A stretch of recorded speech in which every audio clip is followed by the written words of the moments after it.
எல்லாரும் நல்லா இருக்கிறீங்களா? நல்லா இருக்கிறீங்களா எல்லாரும்? நல்லா இருக்கிறீங்களா? நல்லா இருக்கு. பிள்ளைகள் நல்லா இருக்கிறீங்களா எல்லாரும்?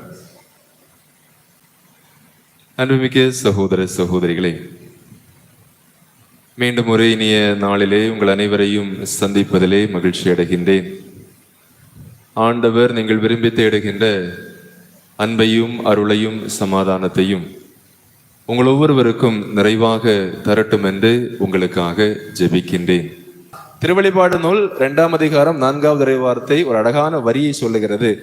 உன்னிடம் விளங்கிய முதல் அன்பு இப்போது இல்லை. இந்த முதல் அன்புன்னா என்ன? முதல் அன்பு, உன்னிடம் விளங்கிய முதல் அன்பு இப்போது இல்லை. இந்த முதல் அன்பு எல்லாருக்குமே பொருந்தும். அதாவது கடவுளை அன்பு செய்ய தொடங்கிய காலங்கள் சிறு வயதிலிருந்து ஆலயத்திற்கு ஆன்மீக காரியத்திலே அல்லது நம்மோடு வாழக்கூடிய நம்முடைய அன்பிற்குரியவர்களை அன்பு செய்ய தொடங்கிய காலம் அது முதல் அன்பு. அல்லது 2 அன்பு செய்யக்கூடிய காதலர்கள் பேசக்கூடிய வார்த்தைகள் காட்டக்கூடிய பரிவு, அல்லது முதலில் திருமணமான 1 மாதம் 2 மாதம் 6 மாதம் 1 வருடம் காட்டக்கூடிய அந்த முதல் அன்பு, எதற்கும் தயாராக இருக்கக்கூடிய முதல் அன்பு, அது நாளுக்கு நாள் செல்ல செல்ல செல்ல அந்த முதல் அன்பு குறைந்து வருகிறது என்றால் அங்கே இயல்பாகவே குழப்பங்கள் தோன்றுவது உண்மை. அதனாலதான் நாள் செல்ல செல்ல அன்பினுடைய ஆழம் அகலம் உயரம் கூடிக்கொண்டே போக வேண்டும். ஆண்டவர் ஒரு சபையிலே சொல்லுகின்றார், உன்னிடத்திலே விளங்கிய முதல் அன்பு இப்போது இல்லை. உங்கள் அனைவருக்கும் அதே கேள்வியை தான் கேட்கின்றேன். நாம் கடவுளை முதலாக அறிந்த பொழுது, ஏற்றுக்கொண்ட பொழுது, புது நன்மை நாம் வாங்கிய பொழுது நம்மிடத்திலே விளங்கிய அதே அன்பு இன்றைக்கும் இருக்கிறதா? அல்லது திருமணத்தின் போது கொடுக்கப்பட்ட வாக்குறுதியின் போது அதன் பிறகு காட்டப்பட்ட அந்த முதல் நாட்களில் காட்டப்பட்ட அதே அன்பு இன்றைக்கும் உங்களால் தக்க வைத்துக் கொள்ள முடிகிறதா? அல்லது நம்முடைய உறவினர்கள், நம்முடைய நண்பர்கள், சகோதர சகோதரிகளுக்கு நாம் காட்டிய அன்பு இன்றைக்கும் நம்மால் கொடுக்கப்படுகிறதா என்பதில் தான் இன்றைய நாளுக்குரிய செய்தி அடங்கி இருக்கிறது. அதாவது கடவுளை நாம் சொந்தமாக கொள்கின்றோம், அதே போல நம்மோடு வாழ்கின்ற எல்லாரையும் நாம் சொந்தமாக கொள்ள வேண்டும் என்பதுதான் உறுதி. பல நேரத்தில் கடவுளை அன்பு செய்வதற்கு நம்மால் இயலவில்லை. காரணம், நம்மோடு வாழ்கின்ற நம்முடைய அப்பா, நம்முடைய அம்மா, நம்முடைய சகோதர சகோதரிகள் அல்லது கணவன் மனைவியை முழுமையாக நம்ப முடியவில்லை, முழுமையாக அன்பு செய்ய முடியவில்லை. இப்ப கண்ணால் காணுகின்ற இவர்களை அன்பு செய்யாமல், அன்பினுடைய ஆழம் என்னவென்று தெரியாமல் கண்ணால் காணாத கடவுளை எப்படி அன்பு செய்ய முடியும் என்பதுதான் யோவான் நமக்கு எழுப்புகின்ற கேள்வி. முதல் திருமுகத்திலே 4ஆம் அதிகாரத்திலே அவர் அதைத்தான் கேட்கின்றார். கண்ணால் காணுகின்ற சகோதரன், அதாவது கடவுளுடைய வடிவமாக, அன்பினுடைய வடிவமாக உங்களிடத்திலே கொடுக்கப்பட்டிருக்கக்கூடிய உங்களுடைய அன்பிற்குரியவர்கள் தான் கடவுளுடைய சாயல் என்றால், இவர்களிலே உங்களுக்கு நம்பிக்கை வராமல், இவர்களை நீங்கள் அன்பு செய்யாமல் எப்படி மேலே இருக்கக்கூடிய கடவுளை, கண்ணால் காணாத கடவுளை அன்பு செய்ய முடியும்? எனவேதான் தன் சகோதர சகோதரிகளை அன்பு செய்யாமல் நான் கடவுளை அன்பு செய்கிறேன் என்று சொல்லக்கூடியவர்கள் பொய்யர்கள், அவரிடத்திலே உண்மை இராது என்று யோவான் நமக்கு கற்றுத்தருகின்றார். எனவே இந்த கடவுள் அன்பு பிறர் அன்பிலிருந்து தொடங்க வேண்டும், பிறர் அன்பு கடவுள் அன்பிலிருந்து ஊற்றெடுக்க வேண்டும். எனவே நம்மோடு வாழுகின்ற நம்முடைய அன்பிற்குரியவர்களை நாம் எப்படி பார்க்கின்றோம்? ஒரு குடும்பத்தை நாம் எடுத்துக்கொள்வோம். ஒரு கணவனாக இருக்கட்டும் அல்லது ஒரு மனைவியாக இருக்கட்டும், எந்த சூழ்நிலையிலும் கணவனையும் மனைவியையும் மாறி மாறி யாருக்காகவும் விட்டு கொடுக்க கூடாத ஒரு சூழலை ஏற்படுத்தக்கூடிய ஒரு குடும்பம். என் கணவனை, என் மனைவி, அவர்கள் எவ்வளவு குறை உள்ளவர்களாக இருந்தாலும் சரி, நான் யாருக்காகவும் விட்டே கொடுக்க மாட்டேன் என்று உறுதி எடுக்கக்கூடிய ஒரு கணவன், ஒரு மனைவி. ஆனால் யாருக்காக விட்டு கொடுக்காவிட்டாலும் பரவாயில்லை, தங்களுக்குள்ளே எப்போதும் விட்டு கொடுத்திருக்கக்கூடிய மனப்பாங்கு பெற்றிருக்கக்கூடிய ஒரு கணவன் மனைவியுடைய தொடக்க நாட்கள் மிகவும் இனிமையான நாட்களாக இருக்கும் என்பதில் எந்த சந்தேகமும் இல்லை. எனவேதான் ஒரு என்னை பொறுத்தவரையிலே கணவனாக அல்லது மனைவியாக இருப்பதற்கு தகுதி இல்லாதவர்கள் பலர் இருக்கின்றார்கள். அதிலே மிக முக்கியமானது, திருமணமான அந்த நாட்களிலே எனக்கு எங்க அம்மாவும் எங்க அக்காவும் தான் முக்கியம், நீ அவங்க என்ன சொல்றாங்களோ அதை மட்டும் செய்தா போதும் என்று சொல்லக்கூடிய ஒரு ஆண் கணவனாக இருக்க தகுதி அற்றவன். நான் திரும்பவும் சொல்லுகிறேன், சென்ற வாரத்திலே நான் சொன்ன அதே வார்த்தை பலருடைய மனங்களிலே நெருடலை ஏற்படுத்தி இருக்கிறது. குடிக்கக்கூடிய நபருக்கு பெண் கொடுக்க கூடாது என்று சொன்னதிலே நான் உறுதியாகத்தான் இருக்கிறேன். எந்த சந்தேகமும் கிடையாது, நீங்க என்ன பேசினாலும் சரி. ஏனென்றால் குடி என்பது ஒரு நோய், அதையும் தெரிஞ்சுக்கணும். குடி என்பது ஒரு நோய். கேன்சர் இருக்கக்கூடிய, ஏற்கனவே கேன்சரால் பாதிக்கப்பட்ட ஒரு மணமகனுக்கோ மணமகளுக்கோ உங்க மகளை கொடுப்பீங்களா? கொடுப்பீங்களா? ஏன்? கேன்சருக்கு தான் என்ன மருந்து இருக்கு இல்லையா? எவ்வளவோ அட்வான்ஸ் ட்ரீட்மெண்ட் இருக்குது கேன்சருக்கு, டிபிக்கெல்லாம் எல்லா அட்வான்ஸ்டு மருந்துகள் இருக்கிறது. ஆனால் குடி என்பது சாவது வரையிலும் உடன் வரக்கூடிய ஒரு நோய். மனநலம் பாதிக்கப்படுவது வேறு. ஆனால் குடித்து குடித்து கஞ்சா அடித்து போதைக்கு அடிமையாகி மனநலத்தை நானே பாதித்து கொண்டு நான் ஒரு குடும்ப தலைவன் அல்லது ஒரு பிள்ளைக்கு அப்பா என்று சொல்லக்கூடியதில் என்ன இருக்கிறது? எப்படி சொல்ல முடியும்? பொறுப்போடு வாழ முடியும் என்று நீங்கள் நினைக்கிறீர்களா? அல்லது ஒருபோதும் நியாயப்படுத்தாதீர்கள். நம்முடைய சமூகம் அதை நியாயப்படுத்தி வருவது வேதனைக்குரியது. ஏனென்றால் பல பெண்களுடைய கண்ணீர் இன்றைக்கு நம்முடைய தெருக்களிலே வடிந்து கொண்டிருப்பதை நாம் கண்ணார பார்க்கின்றோம். நம்ம நிறைய பேசுவோம், அதல்ல. எனவேதான் மக்களை குடிக்காமல் பார்த்து கொள்ளுங்கள், அது கடமை. அதை விட்டுட்டு நாங்க இதெல்லாம் தான் செய்வோம், நீங்க அப்படி பேசக்கூடாதுன்னு நாங்க பேசதான் செய்வோம். அது ஒரு நோய் என்றால் அந்த நோய்க்கு மருந்து அவர்தான், அவருடைய மனம்தான். இன்றைக்கு 21 நாள் அல்லது 1 மாசம் பல இடத்திலே முகாம்கள் நடத்தப்படுகிறது. அனுப்புங்கள், அனுப்பி அவர்கள் அங்கே மருத்துவ சிகிச்சை பெற்று மனம் மாறி வந்து அதன் பிறகு திருமணம் செய்யட்டுமே. நான் அதைத்தான் சொல்லுகிறேன். ஒரு பெண்ணை, அதாவது மாமா மாமி அல்லது குடும்ப உறவுகள் விட்டு போயிடும், அதனால எப்படியாவது உங்க பொண்ணை மாமாவுக்கு மகளை மாமிக்கு மகளை எப்படியாவது எங்க பையனுக்கு கொடுத்துருங்க, ஏன்னா நம்ம கௌரவம் தானே முக்கியம், 4 பேர் என்ன சொல்லுவாங்க அப்படின்னு இந்த ஏழை பெண்களை, அபலை பெண்களை குடிகார ஆண்களிடத்திலே கட்டி வைக்கக்கூடிய பெற்றோர் கவனம். ஆனா உங்க பையனுக்கு பொண்ணு எடுக்கும்போது நியாயப்படுத்துறீங்க. எப்படி நியாயப்படுத்துறீங்க? நம்ம குடும்பம் உறவு விட்டு போனதுனால எப்படியாவது உங்க பொண்ணை எங்களுக்கு கொடுங்கன்னு சொல்றீங்க. ஆனா உங்க பொண்ணை நல்ல இடத்துல கட்டி கொடுக்குறீங்க. தெளிவா தான் இருக்கிறீங்க சில விஷயத்துல எல்லாம். எனவேதான் அம்மா தான் முக்கியம், அப்பா தான் முக்கியம், என அக்கா தான், என அண்ணன் தான் முக்கியம், எனக்கு அக்கா தான் முக்கியம்னு சொல்லக்கூடிய பையன் கட்டக்கூடாது. அவன் லாட்ஜில் ரூம் எடுத்து தங்கணும். குடும்பங்களை குலைக்கவே கூடாது. அது ஒரு பெண்ணினுடைய உணர்வை ஆழமாக பாதிக்கும். இன்றைக்கு பல பெண்கள் மன நோய்களுக்கு, அழுத்தங்களுக்கு ஆட்பட்டு தான் இருக்கிறார்கள். அதாவது படித்த பெண் வேண்டும், ஆனால் வீட்டில் படிச்சவளை போல அவன் நடக்கக்கூடாது. நல்லா இருக்கு இல்லையா நியாயம்? சொல்லுவாங்க, நீங்க உங்க பொண்ணை எங்களுக்கு ரொம்ப பிடிச்சிருக்கு, ஒன்னும் கொடுக்க வேண்டாம், ஒன்னும் கொடுக்க வேண்டாம், பொண்ணை மட்டும் அனுப்புங்க. எத்தனை வீடுகளில் அப்படி சொல்லி ஏமாற்றி திருமணம் செய்து கொண்டு வந்து அந்த பெண்களை சம்பளம் இல்லாத வேலைக்காரிகளாக, அடிமைகளாக நடத்தவில்லையா? கேட்டா நாங்க பெரிய இடம், பெரிய இடம் தான் புழுத்து நாறுது. பெரிய இடம், பெரிய இடம், பெரிய இடம், கௌரவம் கௌரவம்னு சொல்லி சொல்லி எத்தனையோ குடும்பங்கள் புழுத்து நாறுகிறது. என்னை மன்னித்துக் கொள்ளுங்கள். எத்தனை குடும்பங்கள் என்று விவாகரத்துக்கு போய் கொண்டிருக்கின்றோம். நம்முடைய திரு அவை அதற்கு என்ன செய்து கொண்டிருக்கிறது? நம்முடைய இந்த பகுதியினுடைய திரு அவையிலே நாம் என்ன பொறுப்பை அதற்கு காட்டுகின்றோம்? எத்தனையோ குடும்பங்கள் இன்றைக்கு மன முறிவை நோக்கி சென்று கொண்டிருக்கிறது. ஜெபிப்போம் நம்முடைய மக்களுக்காக, நம்முடைய குடும்பங்களுக்காக. எனவேதான் நோயால் பாதிக்கப்பட்ட ஒருவருக்கு எப்படி நீங்கள் பொன் கொடுக்க யோசிப்பீர்களோ அதை போலத்தான் என்று நான் திரும்ப திரும்ப சொல்லுகிறேன், அதிலே கவனம். எனவேதான் சைக்கோத்தனம் இன்றைக்கு கூடி வருகிறது.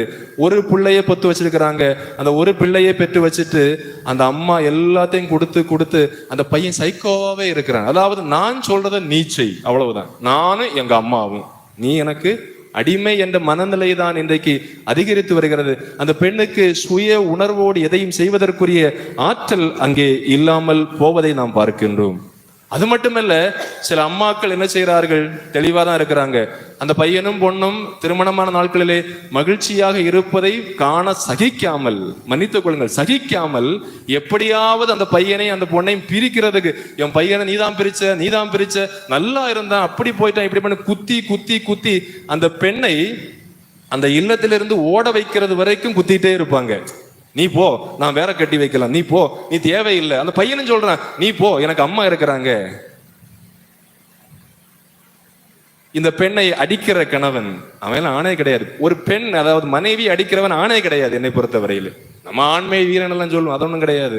ஒரு பெண்ணை அடிக்கிறவன் அவன் ஆணே கிடையாது. அப்ப அடிச்சு வெளியே விடுறது, அடிச்சு அம்மா வீட்டுக்கு விரட்டுறது எல்லாம் நல்லா தான் இருக்கும். ஒரு கட்டத்தில் பெண்ணினுடைய இயல்பு என்பது, பெண் போராடுவாள். திமிர்வாள், முனங்குவாள், அழுவாள். அந்த உறவை தக்க வைத்துக் கொள்ள அவளால் இயன்ற அளவு தரையிலே புரள்வாள், கீழே விழுவாள். அந்த உணர்வை ஒரு ஆணால் அல்லது ஒரு குடும்பத்தில் உள்ள பெரியவர்களால் புரிந்து கொள்ள முடியவில்லை என்றால் ஒரு கட்டத்தில் விட்டு விடுவாள். நிறைய குடும்பங்கள் இன்றைக்கு அதுதான் நடக்கிறது. போராடினாள், அழுதாள், புலம்பி பார்த்தாள், பஞ்சாயத்துக்கெல்லாம் கூப்பிட்டு பார்த்தாங்க. ஒரு கட்டத்தில் விட்டு விட்டாள். விட்ட பிறகு என்ன ஆச்சு? இவன் இல்லாமலும் என்னால் வாழ முடியும் என்ற ஒரு உணர்வுக்குள்ளே ஒரு பெண் வந்து விட்டால் அந்த பெண்ணை நீங்கள் திரும்ப கொண்டு வருவது இயலாத காரியம். அது ஸ்ப்ரிங் போல பிடிச்சு பிடிச்சு பிடிச்சு பிடிச்சு அமுக்கி வச்சுட்டீங்கன்னா டக்குன்னு விட்டு எங்கேயாவது போய் விடும். திரும்ப என்ன செய்ய முடியாது, கொண்டு வருவது இயலாத காரியம். அப்ப நீங்க என்ன சொல்லுவீங்க? நான் திருந்திட்டேன், வா சேர்ந்து வாழலாம் அப்படின்னு நீங்க சொல்லுவீங்க. எப்ப சொல்லுவீங்க? உங்களுக்கு ஒரு நோய் வரும்போது, ஒரு பிரச்சனை வரும்போது. அம்மா என்ன சொல்லுவாங்க? எனக்கு உன்னையெல்லாம் பார்க்க முடியாது, எனக்கு நிறைய வேலை இருக்குது, நீ உன் பொண்டாட்டியை கூப்பிடு. எப்படி? பொண்டாட்டி வீட்டுல இருந்தப்போ நீ வெளியே போ, என் பையனை நான் பார்க்கலாம். இப்ப எப்படி? பொண்டாட்டியை கூப்பிடு. அவ்வளவுதானே நீ கட்டுன, அதனால அவ உன்னை பாப்பா அப்படின்னு திரும்ப கூப்பிடு அப்படின்னு பையனுக்கு திரும்ப அழுத்தம். இப்ப இவன் என்ன செய்யறான்? புலம்பி தவிக்கிறான். முதல்ல அம்மா சொன்னப்போ கேட்டப்ப எல்லாம் நல்லா தான் இருந்தது. இப்ப மனைவி விட்ட பிறகு அம்மா அப்பா கூட மகிழ்ச்சியா இருக்கிறாங்க. அதையும் கேட்கணும். உங்க மனைவிய அல்லது கணவனை உங்களிடம் இருந்து பிரித்து விட்டு உங்க அம்மா உங்க அப்பா கூட நல்லா தான் இருக்கிறாங்க, உங்க அக்கா உங்க மச்சான் கூட நல்லா தான் இருக்கிறாங்க. ஆனா நீ ஏங்கிட்டு நடக்கிற. மனைவி அம்மா சொன்னதை கேட்டு வெளியே இறக்கிட்டு, கணவனை அம்மா சொன்னதை கேட்டு அப்பா சொன்னதை கேட்டு வெளியே இறக்கிட்டு அவங்க குடும்பத்தோட நல்லா இருக்கிறாங்க. நீ தனி மரமாக நிக்கிற. என்ன சொல்ற? வெளியே வேலை செய்யும் போது நான் தனிமையில இருக்கிறேன், எல்லாரும் அவங்க குடும்பத்தோட போன்ல பேசும்போது நான் அனாதையாக இருக்கிறேன். அந்த பெண் திமிரினாள். எத்தனை போன் பண்ண உனக்கு? நீ வரட்டு கௌரவத்துல நான் போனே எடுக்க மாட்டேன், நீ என்ன வேணும் செய், நீ பெண் தானேன்னு சொல்லிட்டு அந்த டைம்ல நீ எப்படி இருந்த? இப்போது நீ நினைச்சாலும் தொடர்பு கொள்ள முடியாது. நான் சொல்றது உண்மையா இல்லையா? உண்மையா இல்லை. எனவே இதை நீங்கள் ஏதோ பெரிய ஒரு பாவமாக எடுப்பதல்ல, யோசிக்க வேண்டும். நம்முடைய மனங்கள் பக்குவப்படுத்தப்பட வேண்டும். எப்படி நாம் நம்முடைய குடும்பங்களிலே ஒரு கணவனை, ஒரு மனைவி அல்லது குடும்பத்தாரை நடத்துகிறோம் என்பதில் தான் பிறர் அன்பு வெளிப்படுகிறது. இந்த அன்பை தான் வெளியிலே காட்ட முடியும், உள்ளுக்குள்ள இல்லாம வெளியே கொடுக்க முடியாது. இனி உள்ளையும் வெளியும் கொடுக்காம கடவுளை அன்பு செய்ய முடியாது. அப்ப அவன் என்ன சொல்றான்? நான் திருந்தியாச்சு, நீ வா. எப்ப தெரிஞ்சது? அம்மாவும் கவனிக்கல, அப்பாவும் கவனிக்கல, அக்காவும் கவனிக்கல, நாங்க பாத்துக்கலாம்னு சொன்ன அக்காலும் தங்கச்சியும் அவங்க குடும்பத்தை பாக்குறாங்க. இப்ப நீங்க என்ன செய்யறீங்க? தனிமரமாக நிற்கின்ற பொழுது. ஆனால் இந்த பெண் என்ன செய்தாள்? அவளுக்கு அந்த ஒரு வாழ்க்கை ஏற்படுத்தி கொண்டாள். இப்ப நீங்க என்ன செய்வீங்க? இவளுக்கு வேற தொடர்பு நிறைய இருக்குது, அதான் அவ திரும்ப வரல. முடிஞ்சு இல்லையா? ஒரு பெண்ணை எளிமையாக கொச்சைப்படுத்துவதற்கு இது போதாதா? நான் கூப்பிட்டு பார்த்தோம், நிறைய பேர் வச்சு பேசி பார்த்தோம், அவளுக்கு வேற கள்ள தொடர்பு நிறைய இருக்குது, அதனால அவ வரல. அவ கூப்பிட உடனே வரணும். அவளுக்கு உணர்வு கிடையாதா? இதயம் கிடையாதா? உங்களுடைய பண திமிராக இருக்கட்டும், என்னவோ எனக்கு அது புரியவே இல்லை. நாம் எப்படி அதை எதிர்கொள்ளுகின்றோம், எப்படி அதை ஏற்றுக்கொள்ளுகின்றோம், அல்லது எப்படி அந்த பார்வையை நாம் பார்க்கின்றோம்? உடனடியாக அந்த பெண்ணை நாம் என்ன செய்கின்றோம்? கேவலப்படுத்துகின்றோம். அப்ப அந்த பெண் என்ன நினைக்கிறா? ஏப்பா, நீங்க இனி இதை விட பெருசா என்ன செய்ய முடியாது, ஒரு காலம் கேவலப்படுத்த முடியாது. கேவலப்படுத்தியாச்சு இல்லையா? நான் இதை எதிர்கொள்வேன், நான் இதை எதிர்கொள்வேன். சும்மா ஊருக்கு பயந்து உலகுக்கு பயந்து நான் வாழ மாட்டேன், நான் இதை எதிர்கொள்வேன் என்று எந்த பெண் துணிச்சலோடு முடிவெடுக்கிறாளோ அவளையெல்லாம் நீங்க ஒன்றும் பண்ண முடியாது. சும்மா சட்டம் போட்டு அடைச்சு வச்சுட்டு இருக்கலாம். ஏனென்றால் அந்த பெண் அப்படி ஒரு முடிவெடுத்தால் அவள் திரும்ப வரவே மாட்டாள். நம்ம சென்டிமெண்ட் சொல்லலாம், ஊரு அப்படி சொல்லும், நம்மளை அப்படி செய்வாங்க இப்படி. ஏனென்றால் அந்த பெண்ணினுடைய மனம் கதவு அடைத்து போகிறது. அப்புறம் அம்மாவுக்கு முந்தானை பிடிச்சிட்டு உட்கார வேண்டியதுதான். எனவே அவரவர்கள் மகிழ்ச்சியாக இருப்பதற்கு அவரவர்களால் இயன்றதை செய்வார்கள். உங்களை மகிழ்ச்சியாக இருக்க விடாமல் செய்வதிலே என்ன செய்கிறார்கள் என்பதிலே கவனமாக இருங்கள். அது மட்டுமல்ல, இது ஆண்களுக்கு. ஒரு சில பெண்கள் செய்யக்கூடிய காரியம் அநியாயம். நல்ல குடும்பங்கள், மென்மையான குடும்பங்கள், மென்மையான பெற்றோர், நல்ல பொறுப்புள்ள ஒழுக்கமான பையன், இந்த பெண்கள் அந்த குடும்பத்துக்குள்ள வந்து அந்த குடும்பத்தை சின்ன பின்னமாக்கி நச்சரித்து பிரச்சனைகளை உண்டாக்கி போலீஸ் ஸ்டேஷன்ல போய் வழக்கு போட்டு இதுவரையிலும் ஏற்படுத்த முடியாத அவமானத்தை எல்லாம் அந்த குடும்பங்களிலே ஏற்படுத்தி யாருடைய தூண்டுதலோ பெயரிலோ திரும்ப திரும்ப நன்றாக இருந்த அப்பா அம்மா நோய்வாய்ப்பட்டு படுக்கையிலே படுக்க வைத்து மாமியார் மாமனாரை கவனிக்காமல் திரும்ப திரும்ப வழக்குகளை போட்டு எல்லாம் நல்லா தான் இருக்கும், வீராப்பா இருக்கும் சொல்லுவாங்க. நீ டைவர்ஸ் பண்ணிட்டு வா, நாங்க உங்களை பார்க்கலாம். எத்தனையோ பேர் டைவர்ஸ் பண்ண பிறகு வேதனைப்படுறாங்க. கொஞ்சம் பொறுத்திருந்தால், கொஞ்சம் நிதானித்திருந்தால், கொஞ்சம் அவங்க சொல்றத கேட்காம இருந்திருந்தா நான் நல்லா இருந்திருப்பேன், உன்னை பார்க்கலாம், உன்னை கவனிக்கலாம்னு சொல்லி என்ன வர வச்சாங்க, டைவர்ஸ் பண்ண வச்சாங்க. ஏன்னா அவங்களுடைய வரட்டு கௌரவத்துக்கும் பண திமிருக்கும் அதிகார அடக்குமுறைக்கும் அவர்கள் என்னை டைவர்ஸ் வாங்க வச்சாங்க. கடைசியில என் அண்ணன் பொண்ணு கட்டுனா அதோட என் வாழ்க்கை முடிந்தது. நான் என்ன வெளியே ஒண்ணும் போக சொல்லல, நானாக வெளியேற வேண்டி வந்தது. அண்ணன் பாப்பா, அக்கா பாப்பா, அம்மா பாக்குங்கிறதல்ல, உங்களுடைய வாழ்க்கை உங்களுடைய கையில். எனவே எந்த குடும்பத்தையும் காயப்படுத்தாதீர்கள். மருமக்களாக ஒரு இல்லத்திலே செல்கிறீர்கள் என்றால் அந்த குடும்பத்தினுடைய கண்ணியத்தை கவனியுங்கள். சும்மா போலீஸ் ஸ்டேஷன்ல போறது ஈஸி. போலீஸ் ஸ்டேஷன்ல போய் வழக்கிலே சிக்கக்கூடிய ஒரு குடும்பம், அதாவது ஒரு மென்மையான இளைஞனை, ஒரு மென்மையான பொறுப்புள்ள ஒழுக்கமான சமூகத்தில் மதிக்கப்படக்கூடிய ஒரு ஆணை நீங்க சும்மா போய் கேஸ் போட்டு அவனை சிறைச்சாலைக்கு அனுப்பி 2 நாள் அவன் ஜெயில 2 நாள் இருந்தாதான் படிப்பான். என்ன படிப்பான்? அவன் உடைந்து போவான். அவன் உடைந்து போவான். அந்த சாபம் சும்மா விடவே விடாது. ஏன்னா தவறு செய்யாத ஒரு மனிதனுடைய கண்ணீர் நம்முடைய குடும்பங்களை அசைக்கும். 10 லட்சம் ரூபாய் வாங்கலாம், 20 லட்சம் ரூபாய் வாங்கலாம் வழக்கு போட்டு. அதல்ல நீங்க நினைக்கிறீங்களா அப்படி பொய் கேஸ் போட்டு அவனுக்கு ஆண்மை இல்லை, இப்ப எல்லாரும் சொல்லக்கூடியது அவனுக்கு ஆண்மை இல்லை, இதுதானே ஈஸியா அவன் அடிக்கக்கூடிய ஆயுதம். வக்கீல் சொல்லி தருவார். ஏன்னா அவருக்கு அப்பதான் கேஸ் கிடைக்கும். உங்களுக்கு கேஸ் வெற்றி பெறணும்னா அவனுக்கு ஆண்மை இல்லைன்னு சொல்லணும். நீ சொல்லு, ஏன் உன் கணவன் உன்னோடு இருந்தவர் தான் உனக்கு தெரியாதா? ஆனா மனசாட்சியே இல்லாம ஆண்மை இல்லாதவன் என்று சொல்லி அவனை கேவலப்படுத்தி கோர்ட்லையும் ஊர்லையும் மொத்தமாகவே அசிங்கப்படுத்தி அதுல ஒரு 10 லட்சம் ரூபா, அது அசிங்க பணம் இல்லையா? உங்களுக்கு வர வேண்டியது வர வேண்டாம், நான் இல்லை என்று சொல்லவில்லை. ஆனால் ஒரு பொய் வழக்கை காரணம் காட்டி ஒரு மனிதனை அசிங்கப்படுத்தி 20 லட்சம் 50 லட்சம் என்று நஷ்ட ஈடுக்காக நீங்கள் முனைந்த வரையிலும் போராடி கடைசியில் என்ன சாதிப்பீங்க? உங்களை ஏற்றி விட்டவன் அவன் வாழ்க்கை பார்ப்பான், நீங்கள் தான் தனிமரமாக இருப்பீர்கள். எனவே அப்படி சூழ்ச்சி செய்து கண்ணீரில் பெறும் பணம் உங்களுடைய குடும்பத்திற்கு ஒருபோதும் பயன்படாது. எனவேதான் நம்முடைய குடும்பங்களை கவனியுங்கள், அன்பு செய்யுங்கள்.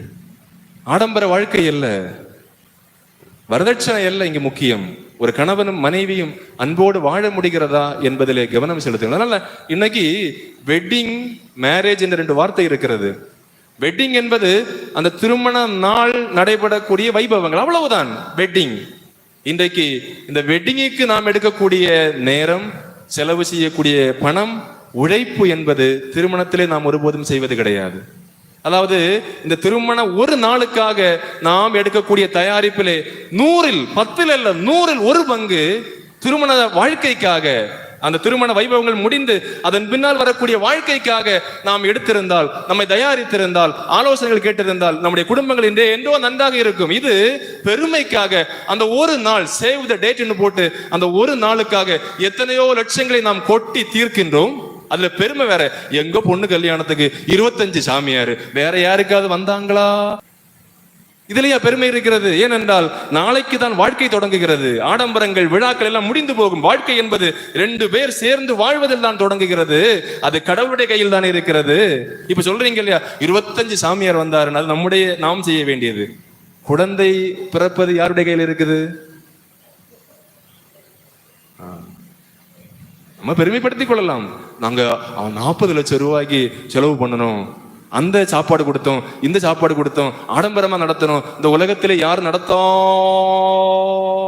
அந்த டூனை பார்க்கணும், நடத்தாத அளவுல நாங்க என்ன செய்தோம் கல்யாணம். தவறல்ல, உங்களுக்கு இருக்குது, நீங்க செய்யுங்க.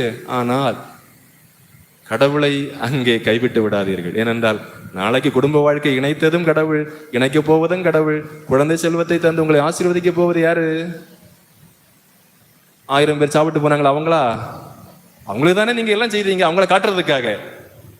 எனவேதான் வெட்டிங்கிற்கு நீங்கள் கொடுக்கக்கூடிய முக்கியத்துவத்திலே 100ல் 1 பங்காவது மேரேஜிற்கு கொடுங்கள். திருமணம் அந்த வார்த்தையை நீங்க வீட்டில் போய் சர்ச் பண்ணி பாருங்க. Wedding, marriage. மேரேஜ் என்பது உடன்படிக்கை, திருமணம். அதில் தான் நம்முடைய குடும்பங்கள் நிலை நிற்கிறது. அன்பிலும் அறிவிலும் அருளிலும் நம்முடைய குடும்பங்கள் நிலை நிறுத்துவதை நாம் உறுதி செய்ய வேண்டும். எனவே அதற்கு நம்மை தயாரிப்பது காலத்தினுடைய கட்டாயமாக இருக்கிறது. இது குடும்பத்தினருக்கு. நம்முடைய மக்களை நன்றாக கவனியுங்கள், பிள்ளைகளோடு உடனிருங்கள். பிள்ளைகளை எதற்கெடுத்தாலும் அடிக்காதீர்கள். எதற்கெடுத்தாலும் தண்டிக்காதீர்கள். இன்றைக்கு தண்டிக்கக்கூடிய மனப்பான்மை நம்மிடத்திலே பெருகி வருவதை நாம் பார்க்கின்றோம். எதற்கெடுத்தாலும் தவறு செய்திருக்கிறாயா என்னன்னு கேட்கறதுக்கு முன்னாடி அடி கொடுத்துட்டு தான் பேசுறோம். அது அந்த குழந்தைக்கு ஏராளமான காயத்தை உருவாக்குகிறது. எனவேதான் சின்ன சின்ன விஷயங்களில் அதிக அக்கறை செலுத்துங்கள். நம்முடைய மக்கள் பூ போன்றவர்கள், குழந்தைகள்கிட்ட முறைக்காதீங்க. சில ஆட்கள் குழந்தைகள்கிட்ட மல்லு கட்டுறீங்க. ஏன்? பிள்ளைகள் விளையாடும் போது நம்முடைய ஆலய வளாகங்கள் மக்கள் குழந்தைகள் விளையாட வேண்டிய இடம். அவன் விளையாடட்டும். அவனுக்கு அந்த ஆலயத்தின் மீது அன்பு வர எல்லாத்தையும் அடைச்சு பூட்டி என்ன சாதிக்க போறோம்? நம்ம ஆலய வளாகங்கள் குழந்தைகளுக்கானது. ஆலய வளாகங்கள் குழந்தைகள் விளையாடுவதை அனுமதிக்கணும். அப்பதான் அந்த குழந்தைக்கு ஆலயத்தின் மீது என்ன வரும்? கோயிலுக்கு வரணும்னு தோணும். இது நீங்க எல்லாத்தையும் அடைச்சு பூட்டி வெளியேற்றி அங்க போ இங்க போன்னு விரட்டி விட்டீங்கன்னா கூப்பிட்டாலும் என்ன செய்ய மாட்டான்? அடுத்து வரமாட்டான். எனவேதான் சின்ன சின்ன விஷயங்களில் குழந்தைகளிலே அதிக அக்கறை காட்டுங்கள். அது அவருடைய வாழ்க்கைக்கு மேன்மையை கொடுக்கும் என்பதில் எந்த சந்தேகம். ஏனென்றால் நான் என்னுடைய பார்வை வழியாக கடவுளுடைய அன்பை இந்த குழந்தை கொடுக்கிறேன். ஒரு சின்ன தொடுதல் வழியாக கடவுளுடைய அன்பை, அதாவது சில குழந்தைகள் தொடுதலுக்காக ஏங்குகிறார்கள். குழந்தைகள், பெரியவர்களும் ஏங்குறீங்க, அது வேற கதை. அதனாலதான் ஒரு கிளுகிழுப்பு, தொட்ட உடனே தொட்டா நல்லா இருக்கு நாளையும் தொடணும், அது அந்த வெற்றிடம். குழந்தைகள் தொடுவதற்காக ஏங்குகிறார்கள். அந்த குழந்தைகளை சும்மா ஒரு தட்டு தட்டினாலே போதும். நல்லா இருக்கிறியாப்பான்னு கேட்டு பாருங்க. அந்த தட்டு நீங்கள் கொடுக்கக்கூடிய 10,000 ரூபாவுக்கு சமம். எல்லாத்தையும் விட்டுட்டு நமக்குன்னு ஒரு ஐடியா இருக்குது, அப்படிதானே? அப்படி இல்லை. குழந்தைகளோடு வாழுங்கள், தண்டிக்காதீர்கள். 3 காரியம் செய்யணும். 1, அந்த குழந்தை தவறு செய்கிறானா என்று கண்காணியுங்கள். முதல்ல பார்க்கணும். 2வது என்னது? கண்டிக்கணும். தேவைப்பட்டால் கண்டியுங்கள். அதுக்கு பிறகு தேவைப்பட்டாதான் குச்சி எடுக்கணும். தண்டியுங்கள். அப்ப முதல்ல கண்காணிப்பு, 2வது கண்டிப்பு, 3வது தான் தண்டிப்பு. நம்ம எப்படி? முதல்ல தண்டிப்பு, 2வது கண்டிப்பு, 3வது பக்கத்துல சொல்லி வைப்போம். ஒரு சின்ன பிரச்சனை ஆகி போச்சு, என் பையன் அங்க வருவான், ஒண்ணு கவனிச்சிருங்க சொல்றோமா இல்லையா? முதல்ல தண்டிப்பு, அதுக்கு பிறகு கண்டிப்பு, அதுக்கு பிறகுதான் கண்காணிப்பு. குழந்தைகளை மிரட்டாதீர்கள். அந்த மாதிரி சின்ன குழந்தை எல்லாரும் புரியணும். சின்ன குழந்தைகள் தோல்ல இருக்கிறாங்க இல்லையா, போய் இழுக்காதீங்க.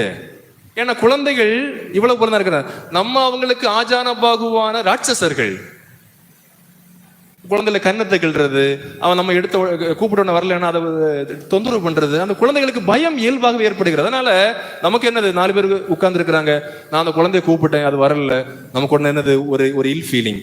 உடனே அந்த குழந்தை என்ன ஒரு கிள்ளு அல்லது பிடிச்சு இழுக்கிறோம். அது குழந்தைக்கு இயல்பாக பயத்தை உருவாக்குகிறது. எனவேதான் குழந்தைகளை மென்மையாக கையாளுங்கள். அந்த குழந்தைகளோடு உடனிருங்கள், சொல்லிக் கொடுங்கள். வெற்றி மட்டுமல்ல, தோல்வியும் வாழ்க்கை தான். தோல்வியிலிருந்து தானே குழந்தைகள் கற்றுக்கொள்ளுகின்றார்கள். வெற்றியையும் தோல்வியையும் எதிர்கொள் என்று சொல்லிக் கொடுங்கள். வெறும் வெற்றிக்காக உடை என்று சொல்லாதீர்கள். மகிழ்ச்சி என்பது வெற்றியிலும் இருக்கிறது, தோல்வியிலும் இருக்கிறது. ஏனென்றால் வெற்றி பெற்ற பொழுது நான் மகிழ்ச்சி அடைகிறேன், தோல்வி அடைகின்ற பொழுது என் நண்பனுக்காக, என் உடன் விளையாடியவனுக்காக நான் மகிழ்ச்சி அடைகிறேன். அதுதான் உண்மை.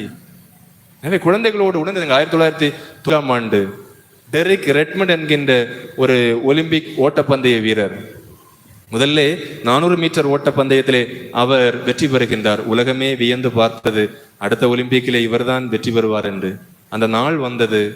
அரை இறுதி போட்டியிலே 250 மீட்டர் ஓடிய உடனே அவருடைய கால் தசை ஒடிந்தது. அப்படியே நிலை குலைந்து கீழே விழுந்தான். ஸ்ட்ரெச்சர் ஒன்று கொண்டு வந்தார்கள். அவன் சொன்னா, இல்ல நான் எப்படியாவது ஓடுவேன், பின்னாடி வந்தவங்க எல்லாம் முன்னாடி போயிட்டாங்க. அவன் எழுந்து இந்த 1.5 கால் வச்சு நொண்டி நொண்டி நொண்டி நடக்கிறான், ஓட முயற்சி எடுக்கிறான். அவனை சொன்னாங்க, நீ ஓட வேண்டாம் வா அப்படின்னு. யாரும் அவன் சொன்னதும் கேட்கவே இல்லை. அவன் திரும்ப திரும்ப என்ன செய்யறான், ஓடுறான். கூட்டத்திலிருந்து ஒரு ஆள் ஓடி வர்றாரு, கூட்டத்தை பிளந்துட்டு. பாதுகாவல் அவனை தடுக்கிறார்கள். அவர் கேட்கவே இல்லை. அவர் சொன்னாரு, அது என் பையன் அப்படின்னு ஓடி வந்து அந்த பையனுடைய தோளோடு அந்த அப்பா கையை போடுறாரு. உலகத்திலே பிரபலமாக பேசப்பட்ட ஒரு செயல். கையை போடுறாரு. கையை போட்டு சொன்னாரு, நீ இதை செய்ய வேண்டாம், போதும் வா வீட்டுக்கு போலாம் அப்படின்னு சொன்ன உடனே, இல்லை நான் ஓடுவேன், எனக்கு அதை முடிக்கணும் அப்படின்னு சொன்ன உடனே அப்பா சொன்னார், சரி வா 2 பேரும் சேர்ந்து போவோம் அப்படின்னு. நீங்க வீடியோ பார்க்கலாம். அப்படின்னு அந்த தோளோடு அந்த அப்பா அந்த பையன் என்ன செய்யறாரு, பிடிச்சிருக்கிறாரு. அவன் நொண்டி நொண்டி நொண்டி நொண்டி அந்த கோட்டுக்கு பக்கத்துல போன உடனே அவனை விட்டுட்டாரு. அவன் போய் தொட்டான். அன்புமிக்கவர்களே, ஏறக்குறைய 60,000 பார்வையாளர்கள் ஒரே மிக்க எழுந்து நின்று கண்ணீரோடு கைதட்டி மகிழ்ந்தார்கள். அதற்கு முன்னால் தங்க பதக்கம் பெற்றவர்களை அவர்கள் மறந்தார்கள். இன்றைக்கும் அந்த போட்டியிலே தங்க பதக்கம் பெற்றது யார் என்றால் யாருக்கும் தெரியாது. ஆனால் டெரிக் ரெட்மண்டனுடைய தந்தை செய்த செயல் இன்றைக்கும் உலகம் முழுவதும் நினைவிலே நிற்கிறது என்றால், ஒரு தந்தை தன் மகனுக்காக செய்த ஒரு சின்ன செயல். அப்பாக்கள் கவனம், எல்லாத்துக்கும் திட்டாதீங்க, உடனிருங்கள். ஃபெயில் ஆனானா சரி, வெளியில கூட்டிட்டு போய் சாப்பாடு வாங்கி கொடுத்தியப்பா நல்லா படின்னு சொல்லுங்க. அதுதானே செய்ய வேண்டியது. அது குழந்தையினுடைய வாழ்க்கையை மாற்றும். எனவே இந்த தந்தை செய்த செயல் அந்த மகனுடைய வாழ்க்கையிலே மாற்றத்தை கொண்டு வருகிறது. நம்ம பள்ளிக்கூடங்கள்ல பிள்ளைகளுக்கு கதைகள் சொல்லி கொடுக்கிறோம், அல்லது போட்டிக்கு சொல்லி கொடுக்கிறோம். ஸ்கூல் டேல பையன் நம்ம சொன்னது போல செய்யலைன்னா என்ன செய்யறோம்? சில அப்பாக்கள் எழும்பி வீட்டுக்கே வராங்க, நீ வேணா உன் பிள்ளைய கூட்டிட்டு வா. வெற்றி பெற்றால் நம்ம பிள்ளை, எம் பிள்ளை. தோல்வி அடைஞ்சா இதெல்லாம் குரூரம், நம்முடைய மக்களுக்கு நாம் செய்யக்கூடிய குரூரம். எனவே இப்படிப்பட்ட நிலையில் வாழக்கூடிய மக்கள் கடவுளை அன்பு செய்ய முடியாது, பிறரையும் அன்பு செய்ய முடியாது. ஏனென்றால் அன்பு அவர்களுக்குள்ளே டெபாசிட் செய்யப்படவே இல்லை. சின்ன வயசுல இருந்து அன்பை டெபாசிட் செய்யுங்கள். நிறைய கொடுங்க, நிறைய பேசுங்க, நிறைய நல்ல வார்த்தைகளை சொல்லுங்க, நிறைய பாராட்டுங்க. பாராட்ட பாராட்ட பாராட்ட பாராட்ட நம்முடைய மக்களுடைய உள்ளம் குளிர்ந்து அது பூ போல மென்மையாக மாறும். திட்டி திட்டி திட்டி திட்டி இருந்தீங்கன்னா அது கரடு முரடாக மாறும். கடைசியில மென்மையாக்க முடியுமான்னு எங்கேயாவது தேடிட்டு நடப்பாங்க. அப்படிதான் நிறைய பேர் ஆபத்துகளிலே போய் விடுவது. ஆனால் ஒரு பூ அழகாக இருப்பதாக நாமே உருவாக்கி கொண்டோம் என்றால் நம்முடைய மக்களுடைய வாழ்க்கை நன்றாக இருக்கு. எனவே சின்ன சின்ன செயல்களில் அதிக அக்கறை காட்டுங்கள். இப்ப நீங்க ஒரு வாக்குறுதி கொடுக்குறீங்களே, எப்பா நீ நல்லா படிச்சா நான் உனக்கு இதை வாங்கி தருவேன்னு சொல்றீங்களா? வாங்கி கொடுக்கணும். நான் சும்மா தான் சொன்னேன், பிறகு பார்க்கலாம்னு சொல்ல அந்த பிள்ளை நீங்க ஏமாத்துறீங்க. சின்ன பையன் தான், ஒன்றும் செய்ய முடியாது. ஆனா நீங்க என்ன செய்றீங்க? அவனை ஏமாற்றுங்கள். எனவே சிறு சிறு விஷயங்களில் நம்முடைய மக்களுக்கு அதிக அக்கறை கொடுங்கள். ஒரு அப்பாவும் பையனும் எல்லா நாளும் குட்டை சாணி எடுத்து பைக்கில் வச்சு பையனை பின்னாடி உட்கார வச்சு, அதாவது நம்ம சொல்லுவோம் இல்ல, சின்ன பையன் தானே அவனுக்கு ஒன்றும் தெரியாதுன்னு நம்ம நினைச்சோன்னா கேளுங்க. உங்களுடைய மக்களை இன்று முதல் பார்க்கக்கூடிய பார்வை மாறட்டும். வண்டிக்கு முன்னாடி சாணி, பின்னாடி பையன். அப்போ ஒரு செக் போஸ்ட்டை தாண்டி அவங்களுடைய விலைக்கு போகணும். அவங்களுடைய விலைக்கு போகும்போது எல்லா நாளும் இவர் சாணி எடுத்துட்டு வரும்போது போலீஸ்காரர் நிறுத்துவார். நிறுத்தி கேட்பாரு, வண்டியில் என்ன? அப்போ அப்பா சொல்லுவார், ஒரு குட்டை சாணியும் பின்னையும் பையனும், ஒரு குட்டை சாணியும் பின்ன அப்புறம் எம் பையனும் அப்படின்னு சொல்லும். அப்போ எல்லா நாளும் அவர் சாணியும் பையனையும் கூட்டு வருவார். போலீஸ்காரர் நிறுத்துவார், என்ன இருக்குன்னு கேட்பாரு. ஒரு குட்டை சாணியும் அப்புறம் என் பையனுன்னு அப்பா சொல்லுவார். ஒரு நாள் இவன் ரொம்ப சோகமா உட்கார்ந்துருக்கிறேன். எப்பா என்னப்பா ஆச்சு, உனக்கு முகம் வாடி இருக்கு? ஒன்றும் இல்லை. பிள்ளைகள் எப்படின்னு சொல்லுவேன், ஒன்றும் இல்லை. டே உன் முகம் ஒன்றும் இல்லை. என்னடா ஏதாவது பிரச்சனை? ஒன்றும் இல்லை. உனக்கு ஏதாவது? திரும்பவும் அவர் கேட்குறாரு, என்னப்பா சொல்லுப்பா ஏதாவது ஒன்றா? அப்பா நம்ம எல்லா நாளும் சாணியும் எடுத்துட்டு என்ன செய்கிறோம், இந்த செக் போஸ்ட்டை தாண்டி போகிறோம் இல்லையா? போலீஸ்காரர் உங்கள்கிட்ட என்ன கேட்குறாருப்பா? என்ன கேட்குறாரு? வண்டியில் என்னன்னு கேட்குறாரு. அப்போ நீங்கள் என்ன சொல்கிறீங்க? ஒரு குட்டை சாணியும் அப்புறம் என் பையன்னு சொல்கிறீங்க, அப்படி தானே? ஆமாம், நான் அப்படி தான் சொல்கிறேன். அப்பா இனி போலீஸ்காரர் கேட்கும்போது முதல்ல என்ன சொல்லணும், ரெண்டாவது சாணியை சொல்லணும். நமக்கு ஒரு விஷயமே இல்லை, சாணி பையன். ஆனால் அவன் என்ன சொல்கிறான், அப்பா நான் சாணியை விட பெரிய ஆள் தானப்பா, எனக்கு அதுக்குரிய மதிப்பை கொடுங்கப்பா. முதல்ல என்ன சொல்லணும்? வண்டியில் என்ன? என் பையனும் அப்புறம் ஒரு குட்டை சாணியும். பிள்ளைகளுடைய மனசு உங்களுக்கு புரியுதா? இந்த மனங்களை புரிந்து கொள்ள தவறினால் நல்ல பெற்றோராக நாம் இருக்கவே முடியாது. அப்பா சொல்லலாம், என் பையன் நான் கூப்பிட்டா அவன் பேசவே மாட்டான், அவ்வளவு மரியாதை, கைகட்டி நிற்பான் அப்படின்னு யார் சொல்லலாம்? அப்பா சொல்லலாம். ரெண்டு அப்பாக்கள் பேசுறாங்க, என் பையன் எல்லாம் நான் சொன்ன அவன் தட்டவே மாட்டான். அந்த அப்பா சொன்னார், நான் எல்லாம் பேசினா அவன் பேசவே மாட்டான், பெருமையா சொன்னார் அந்த அப்பா. அதே அப்பாக்கள் ரெண்டு பையங்க கடையில பேசுறாங்க, டேய் இது உங்க அப்பாட்ட கேட்க வேண்டியதானே? அந்த பையன் சொன்னான், அந்த ஆள்கிட்ட மனுஷன் பேசுவானா? அப்பா என்ன சொன்னாரு? நான் சொன்னா அவன் தட்டவே மாட்டான்னு மரியாதையா சொன்னாரு. அவன் ஏன் பேசல? அந்த ஆள் அவனுக்கு மனுஷனே கிடையாது. எனவே நம்முடைய மக்களில் அப்படி ஒரு எதிர்மறையான உணர்வை ஏற்படுத்தாமல் முதலில் நாம் அவர்களை அன்பு செய்வோம், அவர்கள் மற்றவர்களை அன்பு செய்வதற்கு அனுமதிப்போம். நம்முடைய ஒரே குடும்பமாக கடவுளை அன்பு செய்கின்ற பொழுது ஆண்டவர் நம்முடைய அன்பின் முழுமையாக இருப்பார். நான் சொன்னதெல்லாம் சரின்னு உங்களுக்கு தோணுச்சா இல்லையா? தோணுச்சா இல்லையா? இதுக்கெல்லாம் பின்னாடி இருக்கக்கூடிய நம்முடைய ஈகோ, அவ்வளவுதான். இந்த ஈகோவை முதல்ல தீனி போட்டு வளர்க்காம முதல்ல அதை கரெக்டா வச்சுட்டோம்னா நிறைய பிரச்சனைகள் ஓய்ந்து விடும். ஆனால் ஈகோவுக்கு தீனி போட்டு வளர்த்து கடைசியில் நம்முடைய ஈகோ வெற்றி பெறும், நம்முடைய குடும்பங்கள் குறைந்து போகும், நாம் தனிமையாக நிற்போம். அந்த ஈகோ தனிமையில நிற்கும் போது தான் அது மெதுவா இறங்கும் கீழே. அதுக்கப்புறம் யோசிக்கின்ற பொழுது நிறைய விஷயங்கள் நம்மை கடந்து திரும்ப வர முடியாத அளவிற்கு தூரத்தில் போயிருக்கும். எனவே ஈகோவை ஏத்தாதீங்க. அதை இப்போவே இறக்கி இறக்கி எங்க இறக்கணுமோ எங்க கட் பண்ணணுமோ கட் பண்ணி தீனி போடாம இருந்தாலே நிறைய நேரங்களில் நாம் நிதானத்தோடு இருப்போம். நாம் கோபப்பட மாட்டோம். நாம் சிந்திப்போம். நம்மோடு வாழ்கின்றவருடைய உணர்வுகளை புரிந்து கொள்வோம். எனக்கு எப்படி வேதனை வருகிறதோ, ஒருவர் கிட்ட வார்த்தை பேசினால் எனக்கு எப்படி அவமானமாக கேவலமாக வேதனையாக இருக்கிறதோ, அதே போலத்தான் நான் கெட்ட வார்த்தை பேசினாலும் மற்றவர்களுக்கு இருக்கும் என்ற உணர்வு நிதானமாக இருந்தால்தான் வரும். ஈகோவுக்கு தீனி போட்டா இதெல்லாம் சரிதான், அவளுக்கு இது தேவைதான், அப்படிதான் தோணும். எனவே ஈகோவுக்கு தீனி போடுகின்ற பொழுது நம்முடைய ஈகோ வெற்றி பெறும். நம்முடைய குடும்பங்களில் நிம்மதி போகும். கடவுளத்திலே மன்றாடுவோம். ஒவ்வொரு குடும்பங்களையும் அவருடைய பாதத்திலே சமர்ப்பிப்போம். நம்முடைய மக்கள் சிறு வயதிலிருந்தே மென்மையானவர்களாக வளர்ந்து வருவதற்குரிய அருளை அவரே வழங்க வேண்டும் என்று ஜெபிப்போம்.